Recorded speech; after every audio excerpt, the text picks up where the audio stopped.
It's time for highlights from tonight's hard-hitting high school football action.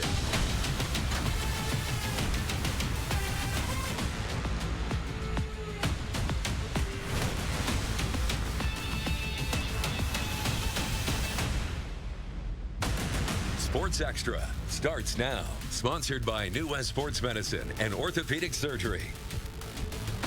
Welcome to week 6 of Sports Extra, and only 3 undefeated teams in Class A, and one of them is the Kearney Bearcats, a team that mauls defenses and offense that strikes their opponents before they can blink. In the words of Cobra Kai, no mercy when you're playing the Bearcats. But they were hosting one-loss Grand Island team looking for the upset.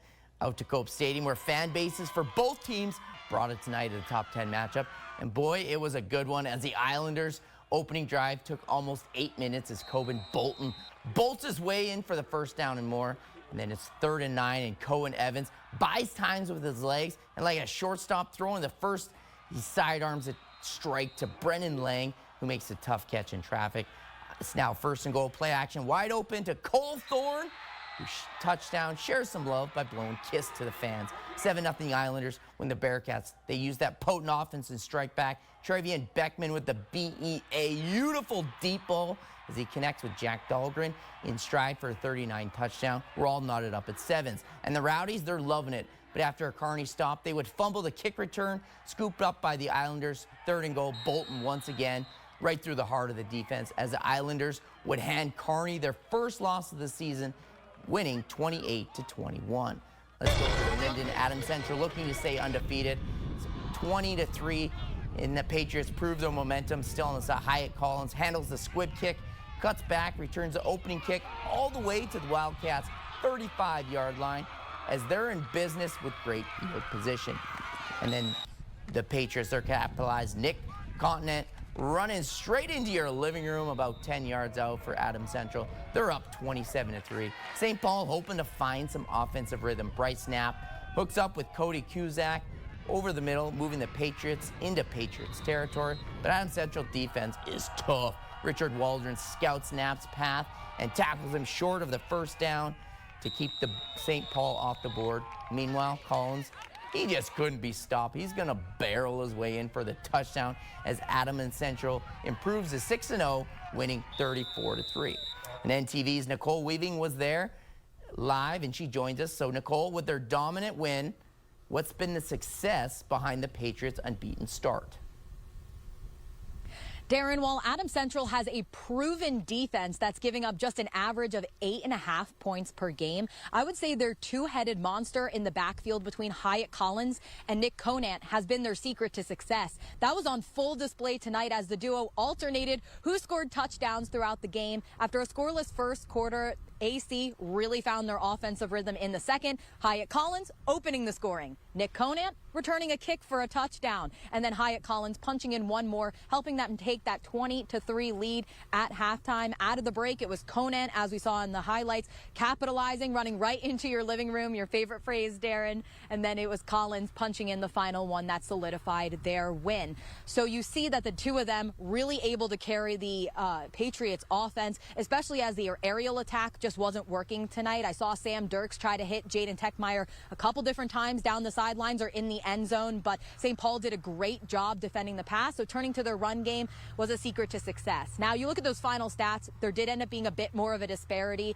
with Hyatt Collins having almost 150 yards on the ground, Nick Conant coming in a little closer to 60 yards on the ground, but add in those kickoff return yards, and he certainly had a big night as well. So that dynamic duo definitely going to be key to watch going forward, as the Patriots hope to keep this undefeated streak going as long as possible, and then potentially making a great playoff run, as they always seem to traditionally do. But for now, reporting in Hastings, I'm Nicole Weaving, sending it back to you, Darren.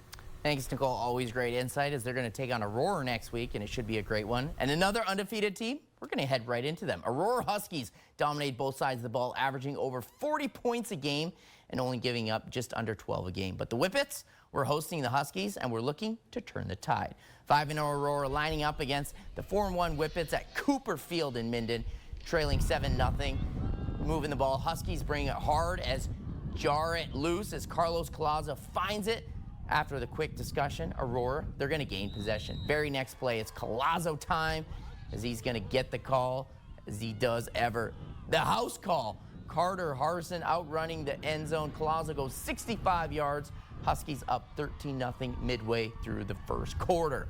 And then after forcing a Minden punt, the Huskies, they're going to be back in the red zone once again as Drew Kanoust scampers in for 18 yards out as the Huskies go 58 yards in 5 plays to take a 19-0 lead. Defense continues to force turnovers. Harrison drops back to pass, but he doesn't chase.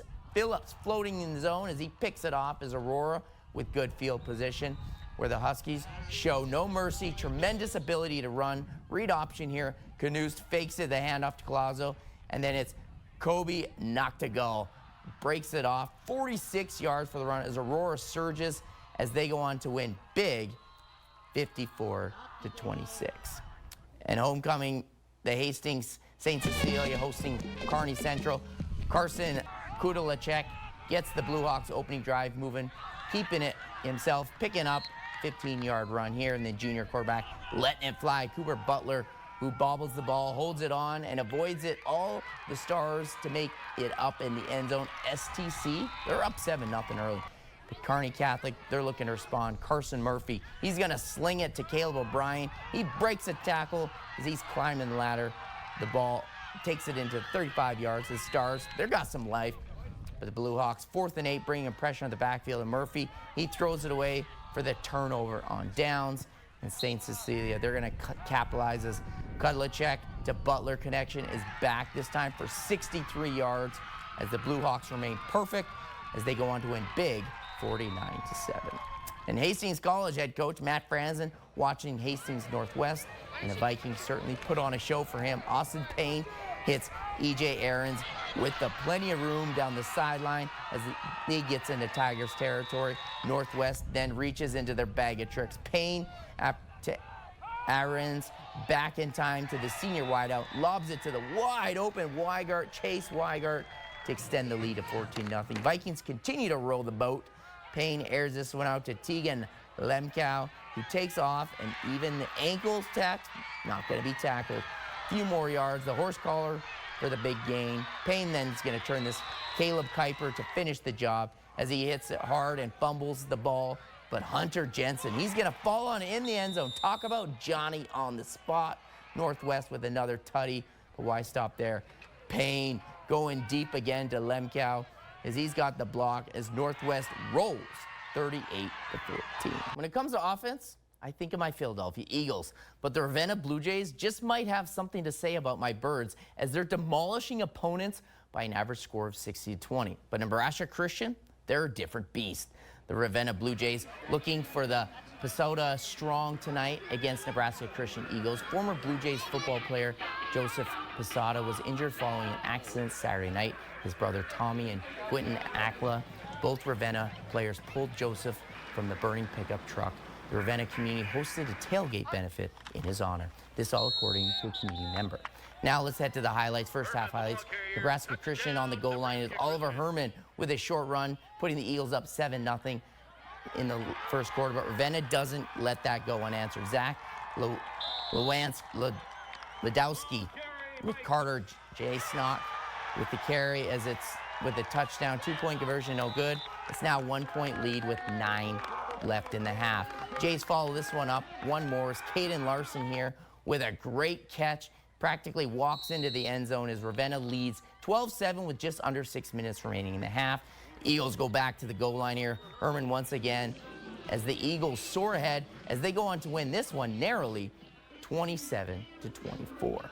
Out to Axtell where the Wildcats were hosting Blue Hill in a game that was 8-0 in the first half in favor of the Wildcats. Second half, they used the ground game to perfection. Elijah Bergstrom picks up the key first down, taking it to 3rd and long. Keep it moving. If some is good, more is better. Bergstrom breaking tackles as he almost takes this one to the house. He's brought down by Blue Hill's Carter Otten.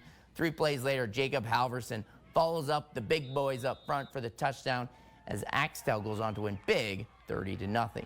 Grand Island Central Catholic, where they were hosting Wood River tonight, looking for the first win, but Wood River would strike first as Waylon Kronk. He's going to get here to the outside for the 12-yard touchdown strike as he dives there, and he's going to get the 2-point conversion too. It's good, 8-0. Now GICC can't get any ground game, but Wood River once again, Kronk runs this one for another touchdown. The big man can't be brought down as he slides in there. 14-0 Wood River after a pocketed pass for a touchdown to receiver Caleb Polk.